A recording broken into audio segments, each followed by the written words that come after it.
നമസ്കാരം സുഹൃത്തുക്കളെ. Tarot love energies 2.0 എന്ന നമ്മുടെ രണ്ടാമത്തെ ചാനലിലേക്ക് എല്ലാ മാന്യ പ്രേക്ഷകരെയും സന്തോഷപൂർവ്വം സ്വാഗതം ചെയ്തുകൊള്ളുന്നു. അപ്പോൾ ഇന്നത്തെ ദിവസം തീർച്ചയായിട്ടും നമ്മുടെ മലയാളികൾ എല്ലാവരും ആഘോഷിക്കുന്ന വളരെയധികം അത്രയും പ്രധാനപ്പെട്ട ഒരു ദിവസമാണ്. എല്ലാവർക്കും എൻ്റെ ഹൃദയം നിറഞ്ഞ ഓണാശംസകൾ. എല്ലാവർക്കും സമൃദ്ധിയുടെ ഒരു വർഷമായി തീരട്ടെ. നിങ്ങളുടെ പ്രണയ ജീവിതമാണെങ്കിലും വ്യക്തിപരമായിട്ടുള്ള പേഴ്സണൽ ലൈഫിലാണെങ്കിലും നിങ്ങൾക്ക് ഒരുപാട് എൻ്റെ എല്ലാ പ്രേക്ഷകർക്കും, എൻ്റെ എല്ലാ ദിവസവും എൻ്റെ വീഡിയോസ് കാണുന്ന എല്ലാ പ്രേക്ഷകർക്കും അത് സമൃദ്ധിയായിട്ടുള്ള ഒരു ജീവിതം ആശംസിക്കുന്നു. എല്ലാ തലത്തിലും നിങ്ങൾക്ക് വിജയം കൈവരിക്കാൻ സാധിക്കട്ടെ. പ്രണയമായാലും വ്യക്തിപരമായ ജീവിതമായാലും സാമ്പത്തികപരമായും ആരോഗ്യപരമായും എല്ലാം കൊണ്ടും പ്രപഞ്ചശക്തിയുടെ ഹൃദയം നിറഞ്ഞിട്ടുള്ള അല്ലെങ്കിൽ സമൃദ്ധിയായിട്ടുള്ള ഒരു അനുഗ്രഹം നിങ്ങളിലേക്ക് എത്തിച്ചേരട്ടെ. നിങ്ങൾക്കും നിങ്ങളുടെ വ്യക്തിക്കും ആശംസിക്കുന്നു. അപ്പോൾ ചാനൽ ആദ്യമായിട്ടാണ് കാണുന്നതെങ്കിൽ ഉറപ്പായും ഒന്ന് സബ്സ്ക്രൈബ് ചെയ്യുക. വായന ഇഷ്ടപ്പെട്ടാൽ ലൈക്ക് ചെയ്യുക. വിലയേറിയ അഭിപ്രായങ്ങൾ കമന്റ് ബോക്സിലൂടെ രേഖപ്പെടുത്തുക. ഹൈപ്പ് എന്ന് പറയുന്ന ഓപ്ഷൻ ക്ലിക്ക് ചെയ്ത് നമ്മുടെ ചാനൽ ഒന്ന് പ്രോത്സാഹിപ്പിക്കുക. പേഴ്സണൽ റീഡിംഗ് താല്പര്യമുള്ളവർക്ക് എൻ്റെ വാട്സപ്പ് നമ്പർ ഞാൻ ഡിസ്ക്രിപ്ഷൻ ബോക്സിൽ കൊടുത്തിട്ടുണ്ട്. വാട്സപ്പിൽ മെസ്സേജ് ചെയ്തു കഴിഞ്ഞാൽ പേഴ്സണൽ റീഡിങ്ങിന്റെ വിശദാംശങ്ങൾ അവിടെ അറിയിക്കുന്നതായിരിക്കും. അപ്പോൾ നമുക്ക് ഇന്നത്തെ തലക്കെട്ടിലേക്ക് ഒന്നെത്തി നോക്കാം. ഈ ഓണക്കാലത്ത് നിങ്ങളെ തേടി പ്രണയബന്ധത്തിന്റെ കാര്യത്തിൽ ഒരു സന്തോഷ വാർത്ത എത്തുന്നു. ഇന്നത്തെ ഊർജത്തിൽ വെച്ച് എടുത്തിട്ടുള്ള കാർഡ്സ് ആയതുകൊണ്ടാണ് അത്തരം ഒരു തലക്കെട്ട് നമ്മൾ കൊടുത്തിരിക്കുന്നത്. പക്ഷെ ഇതെപ്പോൾ കണ്ടാലും നിങ്ങൾക്ക് ഇത് റീസണേറ്റ് ആയിരിക്കും. പക്ഷെ ഇന്നത്തെ ദിവസം കുറച്ച് കൂടുതൽ പ്രത്യേകത ഉണ്ടായിരിക്കും. എൻ്റെ വായനകൾ സ്ഥിരമായി കാണുന്നവർ, നമ്മുടെ ഈ ചാനൽ ഫോളോ ചെയ്യുന്ന സ്ഥിരമായി കാണുന്നവർക്ക് ഇത് കൂടുതൽ റിലേറ്റ് ചെയ്യാനായിട്ട് പറ്റും, അല്ലാത്തവർക്കും സാധിക്കും. അപ്പോൾ ഇന്ന് നമുക്ക് നോക്കാനായിട്ട് ഈ വ്യക്തിയുടെ ഭാഗത്ത് നിന്നുള്ള ഇപ്പോഴത്തെ എനർജി, ഈ വ്യക്തി എന്താണ് നിങ്ങളുടെ അടുത്ത് പറയുവാൻ ആഗ്രഹിക്കുന്നത്, പ്രകടിപ്പിക്കുവാനും ഏതൊരു മനോഭാവത്തിലാണ് നിൽക്കുന്നത്, ഇതെല്ലാമാണ് നമ്മൾ ഇന്ന് നോക്കാനായിട്ട് പോകുന്നത്. ഇവിടെ ഏറ്റവും കൂടുതൽ പറയുകയാണെങ്കിൽ ഈ വ്യക്തി ആത്മീയപരമായിട്ട് വളരെയധികം ഉയർന്നുകൊണ്ടിരിക്കുന്ന ഒരു സാഹചര്യമായിട്ട് കാണപ്പെടുന്നു. ഈ വ്യക്തിയെ സംബന്ധിച്ചിടത്തോളം ആത്മീയപരമായിട്ടും ഭൗതികപരമായിട്ടുമുള്ള സുഖങ്ങളിൽ അല്ലെങ്കിൽ അത്തരം രണ്ട് തലങ്ങളുടെ ഇടയിൽ നിന്നുകൊണ്ട് ഒരു യുദ്ധത്തിനാണ് ഈ വ്യക്തി യുദ്ധമാണ് ചെയ്തുകൊണ്ടിരുന്നത്. ഒരു വിഷത്ത് അവിടെ നിൽക്കുന്നത് ആത്മീയപരമായിട്ടുള്ള ഉയർച്ചയാണ്. മറുവിഷത്ത് നിൽക്കുന്നത് ഈ വ്യക്തിയുടെ വ്യക്തിപരമായിട്ടുള്ള ആഗ്രഹങ്ങളും ഭൗതിക സുഖങ്ങളുമാണ്. ഈ രണ്ട് കാര്യത്തിന്റെ നടുവിൽ നിന്നുകൊണ്ടാണ് ഈ വ്യക്തി എപ്പോഴും പോരാടിക്കൊണ്ടിരിക്കുന്നത്. പലപ്പോഴും ഈ വ്യക്തി സ്വയം തന്നെയാണ് യുദ്ധം ചെയ്തുകൊണ്ടിരിക്കുന്നത്. നമ്മൾ മറ്റൊരു വ്യക്തിയുമായിട്ടായിരിക്കും യുദ്ധം ചെയ്യുന്നതും അല്ലെങ്കിൽ വാക്ക് തർക്കം നടത്തുന്നതും. പക്ഷെ ഈ വ്യക്തിയെ സംബന്ധിച്ചിടത്തോളം എല്ലാം സ്വന്തമായിട്ട്, സ്വന്തം ആത്മാവിനോട് തന്നെയാണ്, സ്വന്തം ചിന്തകളോടും ഇഷ്ടങ്ങളോടും ആത്മാവിനോടും തന്നെയാണ് ഈ വ്യക്തി യുദ്ധം ചെയ്തുകൊണ്ടിരിക്കുന്നത്. ഈ വ്യക്തിയെ സംബന്ധിച്ചിടത്തോളം വളരെ പോസിറ്റീവായി നമുക്ക് പറയാൻ പറ്റുന്ന ഒരേ ഒരു കാര്യം എന്തെന്നാൽ, ഈ വ്യക്തിക്ക് മാനസികപരമായിട്ടും അല്ലെങ്കിൽ മനസ്സിൽ വന്നിരിക്കുന്ന ആ ഒരു യഥാർത്ഥ പവർ അത് ഈ വ്യക്തിയിലേക്ക് വന്നുകൊണ്ടിരിക്കുന്നു എന്നുള്ളതാണ് നിങ്ങളെ സംബന്ധിച്ചിടത്തോളം തീർച്ചയായിട്ടും താങ്കളെ സംബന്ധിച്ചിടത്തോളം വളരെ പോസിറ്റീവായിട്ട് നമുക്കിവിടെ കാണാൻ കഴിയുന്നത്. ഈ വ്യക്തിയുടെ ആത്മവിശ്വാസം വർദ്ധിപ്പിക്കുന്ന രീതിയിലേക്കാണ് വന്നുകൊണ്ടിരിക്കുന്നത്. അതിന് തക്കതായിട്ടുള്ള കാരണങ്ങളും സന്ദർഭങ്ങളും ഈ വ്യക്തിയുടെ ജീവിതത്തിലേക്ക് വന്നുകൊണ്ടിരിക്കുന്നു. നിങ്ങളിലേക്ക് തിരിച്ചു വരാൻ വേണ്ടിയിട്ട് ഈ വ്യക്തി ശ്രമിക്കുന്നുണ്ട്. ഒരു വലിയ പുതിയ മാറ്റത്തിന് വേണ്ടി ഈ വ്യക്തി താല്പര്യപ്പെടുന്നു. അതിനു വേണ്ടിയിട്ട് പ്രാർത്ഥിക്കുന്നുമുണ്ട്. ഇവിടെ നമുക്ക് ഏറ്റവും കൂടുതൽ പറയുവാൻ സാധിക്കുന്നത്, ഈ വ്യക്തി നിങ്ങളുമായി ഒന്നിക്കുന്ന കാര്യത്തിൽ പലതരത്തിലുള്ള അനുകൂലമായ സാഹചര്യങ്ങൾ ഉണ്ടായിരുന്നു. പക്ഷെ അതൊന്നും അനുവദിച്ചില്ല. അതായത് അതൊന്നും നടപ്പിലാക്കുവാൻ ഈ വ്യക്തിയെ കൊണ്ട് സാധിച്ചില്ല. ഈ വ്യക്തിയെ സംബന്ധിച്ചിടത്തോളം നിങ്ങളിൽ ഏറ്റവും കൂടുതൽ പോസിറ്റീവായി തോന്നിയിട്ടുള്ള കാര്യങ്ങൾ വളരെയധികം കുറവാണ്. മറ്റുള്ളവരുടെ സാന്നിധ്യം ഉണ്ടായിരുന്നത് കൊണ്ട് തന്നെ, അവർ പറയുന്നതിനനുസരിച്ച് പ്രവർത്തിച്ചുകൊണ്ട് മുന്നോട്ട് പോയതുകൊണ്ടും തന്നെ നിങ്ങളിലെ നന്മ, നിങ്ങളിലെ ആത്മാർത്ഥത, പ്രണയം ഇതൊന്നും ഈ വ്യക്തിക്ക് കാണുവാൻ സാധിച്ചിട്ടില്ല. ഈ വ്യക്തിയെ സംബന്ധിച്ചിടത്തോളം നിങ്ങൾ തന്നെയാണ് ഏറ്റവും പോസിറ്റീവായ സ്ത്രീ അല്ലെങ്കിൽ പുരുഷൻ എന്ന് ഈ വ്യക്തി മനസ്സിലാക്കിയിട്ടുള്ളത്. പക്ഷെ ആ മനസ്സിലാക്കൽ വളരെ അടുത്ത് മാത്രമാണ് മനസ്സിലാക്കിയിട്ടുള്ളത്. വളരെ പെട്ടെന്ന് മനസ്സിലാക്കിയിട്ടുള്ള ഒരു കാര്യമാണ്. അത് അധികം നാളായിട്ടില്ല. അതുകൊണ്ട് നിങ്ങളുമായിട്ട് എത്ര കാലം, എത്ര വർഷമോ ആഴ്ചകളോ പ്രണയബന്ധത്തിലായി എന്ന് പറയുന്നതിൽ കാര്യമില്ല.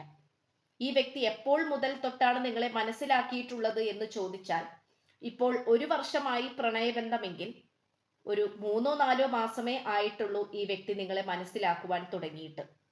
അപ്പൊ അതിന്റെ അർത്ഥം ഈ വ്യക്തി മറ്റുള്ളവരാൽ മാനിപ്പുലേറ്റ് ചെയ്യപ്പെട്ട് മറ്റുള്ളവർ വഴി തെറ്റിച്ചു വിട്ടതായിട്ടാണ് കാണപ്പെടുന്നത്. അതിൽ ഈ വ്യക്തി എവിടേക്കോ നല്ല രീതിയിൽ ബലിയാടായി പോയിട്ടുണ്ട്. അതുകൊണ്ട് നിങ്ങളിലെ നന്മ മനസ്സിലാക്കുവാനും നിങ്ങളുടെ അടുത്തേക്ക് വരുവാനും വേണ്ടിയിട്ട് ഈ വ്യക്തിയെ കൊണ്ട് സാധിച്ചിട്ടില്ല. ഈ വ്യക്തിയെ സംബന്ധിച്ചിടത്തോളം നിങ്ങളുടെ പ്രാധാന്യം മനസ്സിലാക്കി വരുന്ന ആ ഒരു നിമിഷമായിരിക്കും നിങ്ങളുടെ ജീവിതത്തിലും സന്തോഷവും വിജയവും കൈവരിക്കുന്നത്. ഇവിടെ ഈ വ്യക്തിക്ക് വളരെയധികം അസൂയാലുക്കളായിട്ടുള്ള ആൾക്കാര് ചുറ്റിനുമുണ്ട്. അവരിൽ നിന്നും ഓടി ഒളിക്കാൻ തന്നെയാണ് ഈ വ്യക്തി ശ്രമിച്ചുകൊണ്ടിരിക്കുന്നത്. ഈ വ്യക്തിക്ക് യാതൊരു കാരണവശാലും മറ്റുള്ളവരുടെ കെണിയിലേക്ക് അകപ്പെടണം എന്ന് താല്പര്യമില്ല. പക്ഷെ ഏതൊക്കെയോ സാഹചര്യത്തിൽ ഈ വ്യക്തി അതിലേക്ക് വീണുപോയതായി കാണപ്പെടുന്നു. പക്ഷെ എങ്കിൽ പോലും നിങ്ങളിലേക്ക് വന്നു കഴിഞ്ഞാൽ അനുഗ്രഹത്തിന്റെ നേർക്കാഴ്ചകൾ ഈ വ്യക്തിക്ക് കാണാൻ കഴിയുമെന്ന് വിശ്വസിക്കുന്നു. നിങ്ങളുമായുള്ള കൂടിച്ചേരലുകളിലും നിങ്ങളുമായി ഒരുമിച്ച് ജീവിച്ചിരുന്നപ്പോൾ തന്നെ ഈ വ്യക്തിയുടെ ജീവിതത്തിന് ഒരടിത്തറയും സന്തോഷവും സമാധാനവും ഉണ്ടായിരുന്നുവെന്ന് ഈ വ്യക്തി ഇപ്പോൾ മനസ്സിലാക്കുന്നു. ഈ വ്യക്തി ഇപ്പോൾ ഏതൊക്കെ മനുഷ്യരുടെ കൂടെയാണ് ഉള്ളത്, അവരെല്ലാം തന്നെ ഈ വ്യക്തിക്ക് മുഴുവനുമായി നെഗറ്റീവായ വ്യക്തികളാണ്. യാതൊരു കാരണവശാലും ഈ വ്യക്തിക്ക് അവരിൽ നിന്നും പോസിറ്റീവ് ലഭിക്കുകയില്ല. കാരണം അവർ കൂടുതൽ കൂടുതൽ പ്രശ്നങ്ങളിലേക്ക് വഴി തെളിയിച്ചു വിടുന്ന വ്യക്തികളാണ്. അത് റിലേറ്റീവ്സ് ആയിരിക്കാം, കൂട്ടുകാരായിരിക്കാം. ഈ വ്യക്തിയുടെ നന്മക്ക് വേണ്ടി മാത്രം പ്രവർത്തിക്കുകയുള്ളൂ എന്ന് സ്വയം പറഞ്ഞുകൊണ്ട് ഒരുപാട് വീമ്പിളക്കി സംസാരിച്ച് നടക്കുന്ന ഒരു പറ്റം വ്യക്തികളുടെ ഇടയിലാണ് ഈ വ്യക്തി ഇപ്പോൾ ഉള്ളത്. അതുകൊണ്ട് നിങ്ങളുടെ പ്രാധാന്യം ഈ വ്യക്തി മനസ്സിലാക്കുന്നുണ്ട്. എങ്കിൽ പോലും നിങ്ങളുടെ അടുത്തേക്ക് വരുവാൻ കുറച്ചധികം സമയമെടുക്കുമെന്നുള്ളത് സത്യമായിട്ടുള്ള കാര്യമാണ്. പക്ഷേ ഈ ഒരു തിരിച്ചറിവ് തന്നെ ഏറ്റവും വലിയൊരു സന്തോഷ വാർത്തയാണ് നിങ്ങളെ സംബന്ധിച്ചിടത്തോളം. ഈ വായന കണ്ടുകൊണ്ടിരിക്കുന്ന നിങ്ങൾ ആദ്യമൊക്കെ ഈ വ്യക്തിയുടെ പുറകെ പോയെങ്കിൽ പോലും പിന്നീട് അങ്ങോട്ട് കാലു പിടിക്കാനോ അപേക്ഷിക്കുവാനോ ഒന്നും നിങ്ങൾ തയ്യാറായിട്ടില്ല. നിങ്ങൾക്കതിന് താല്പര്യമില്ല എന്നുള്ളതാണ് അതിന്റെ സത്യാവസ്ഥ. ഇവിടെ നമുക്ക് ഏറ്റവും കൂടുതൽ പറയുകയാണെങ്കിൽ നിങ്ങളിലേക്ക് തിരിച്ചു വരാൻ വേണ്ടി ഈ വ്യക്തി പല തന്ത്രങ്ങളും മെനയുന്നുണ്ട്, പല രീതിയിലൂടെയും പെരുമാറുവാൻ ശ്രമിക്കുന്നുണ്ട്. പക്ഷേ എന്തുകൊണ്ടോ അതൊന്നും നടപ്പിലാക്കിയെടുക്കുവാൻ സാധിക്കുന്നില്ല. ഈ വ്യക്തിയെ സംബന്ധിച്ചിടത്തോളം നിങ്ങളിലെ മനസ്സിലെ നന്മ എന്ന് പറയുന്നത് അത് ആർക്കും അത്ര പെട്ടെന്ന് മനസ്സിലാക്കാൻ പറ്റുന്ന ഒന്നല്ല എന്ന് വിശ്വസിക്കുന്നു. കൂടെ കുറെ നാള് നടന്ന് ജീവിച്ച് നിങ്ങളുടെ സ്വഭാവവും രീതികളും എല്ലാം മനസ്സിലാക്കി നിങ്ങളുടെ ആത്മാർത്ഥത മനസ്സിലാക്കിയതിനു ശേഷം മാത്രം നിങ്ങളുമായി ഒരുമിച്ച് ജീവിച്ചാൽ മതി എന്നുള്ളൊരു തീരുമാനം കൂടെ ഈ വ്യക്തിക്ക് ഉണ്ടായിരുന്നു. അതുകൊണ്ട് തന്നെ നിങ്ങൾ രണ്ടുപേരും ഒരുമിച്ച് ജീവിക്കാൻ തുടങ്ങി, അതായത് ഒരുമിച്ച് പ്രണയിക്കാൻ തുടങ്ങി. പക്ഷെ ആ ഒരു സമയത്ത് തന്നെ നിങ്ങളുമായി വളരെ പെട്ടെന്ന് തന്നെ ബ്രേക്കപ്പോ അല്ലെങ്കിൽ നോ കോണ്ടാക്ട് അവസ്ഥകളോ വന്നു ചേർന്ന് ഈ വ്യക്തി ദൂരേക്ക് പോയി എന്നുള്ളതാണ് ഒരു സങ്കടകരമായ അവസ്ഥ. ഇത് തീർത്തും ഈ വ്യക്തിയെ സംബന്ധിച്ചിടത്തോളം ഒരു വിഷമഘട്ടവും നിങ്ങളെ സംബന്ധിച്ചിടത്തോളം ഒരു വെല്ലുവിളിയുമായി മാറുകയും ചെയ്തു. പക്ഷെ നിങ്ങൾ ആ വെല്ലുവിളിയെ ശക്തമായി തന്നെ ഏറ്റെടുത്തു. ആ വെല്ലുവിളിക്ക് മുന്നിൽ നിങ്ങൾ വിഷമിക്കുവാനോ പിന്മാറിപ്പോകുവാനോ ശ്രമിച്ചില്ല.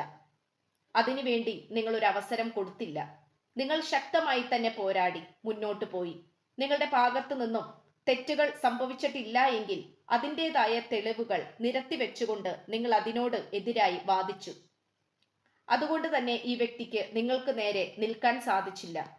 ഈ വ്യക്തിയുടെ കൂടെ നിന്ന് പ്രവർത്തിച്ച, മോശപ്പെട്ട രീതിയിൽ പ്രവർത്തിച്ചിട്ടുള്ള വ്യക്തികളിൽ നിന്നും ഈ വ്യക്തി അകലുകയാണ് ചെയ്തിട്ടുണ്ടായിരുന്നത്.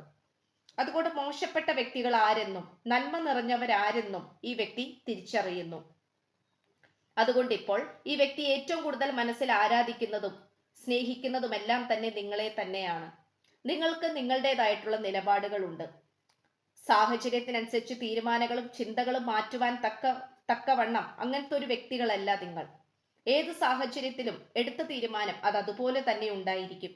ഒരു കാരണവശാലും അതിൽ നിന്നും പുറത്തേക്ക് കൊണ്ടുവരാൻ നിങ്ങൾ താല്പര്യപ്പെടില്ല. അത് മാറ്റി പറയുവാനോ മാറ്റി തീരുമാനിക്കുവാനോ നിങ്ങൾ ശ്രമിക്കുകയില്ല. അപ്പോൾ ഇത്രയുമാണ് നമുക്ക് ലഭിച്ചിട്ടുള്ളത്. ഈ വ്യക്തിയെ സംബന്ധിച്ചിടത്തോളം നിങ്ങൾ ഇപ്പോൾ ഏറ്റവും പ്രിയപ്പെട്ട ഒരു സ്ത്രീ അല്ലെങ്കിൽ പുരുഷനാണ്. നിങ്ങളുടെ സാന്നിധ്യം ഈ വ്യക്തി മനസ്സിലാക്കുന്ന കാലഘട്ടം ഇതാ വന്നിരിക്കുന്നു. ഈ കാലഘട്ടത്തിൽ ഈ വ്യക്തിക്ക് നിങ്ങളെ മനസ്സിലാക്കിയില്ലെങ്കിൽ ഇനൊരിക്കലും ഈ വ്യക്തിക്ക് മനസ്സിലാക്കാൻ സാധിക്കുകയില്ല. പക്ഷെ മനസ്സിലാക്കാതിരിക്കാൻ അത്രമാത്രം ഒരു അത്രമാത്രം ബുദ്ധിയില്ലാത്തൊരു വ്യക്തിയുമല്ല. അതുകൊണ്ട് തീർത്തും സാഹചര്യങ്ങൾക്കനുസരിച്ച് വ്യക്തികളെയും സാഹചര്യങ്ങളെയും ഒക്കെയും നടന്ന സംഭവ വികാസങ്ങളെ കുറിച്ചും ഒക്കെയും ഈ വ്യക്തി നല്ല രീതിയിൽ വിശകലനം ചെയ്തുകൊണ്ടിരിക്കുന്നു. നിങ്ങളെക്കുറിച്ച് ഈ വ്യക്തിക്ക് ഇപ്പോൾ വിശ്വസിക്കാൻ പറ്റുന്ന വ്യക്തികളുമായി ചർച്ച ചെയ്യുന്നുണ്ട്. അത് തീർത്തും നമുക്കിവിടെ കാണാൻ കഴിയുന്നു. എന്തു തന്നെയായാലും വളരെ പോസിറ്റീവായിട്ടുള്ള വാർത്തയാണ് ഇന്നത്തെ വായനയിലൂടെ നമുക്ക് ലഭ്യമാകുന്നത്. ഇതിങ്ങനെ തന്നെ മുന്നോട്ട് പോകട്ടെ എന്ന് ആശംസിച്ചുകൊണ്ട് വായന നിർത്തുകയാണ്. എല്ലാവർക്കും ഒരിക്കൽ കൂടി എൻ്റെ ഹൃദയം നിറഞ്ഞ ഓണാശംസകൾ. എല്ലാവർക്കും സമൃദ്ധിയും നിറവും സന്തോഷവും പ്രണയവും സമാധാനവും ആരോഗ്യവും എല്ലാം ഉണ്ടാകട്ടെ എന്ന് ആശംസിക്കുന്നു. അപ്പോൾ പുതിയൊരു അധ്യായത്തിൽ കാണുന്നത് വരേക്കും എല്ലാ മാന്യ പ്രേക്ഷകർക്കും എൻ്റെ വിനീതമായ നന്ദി, നമസ്കാരം. God bless you.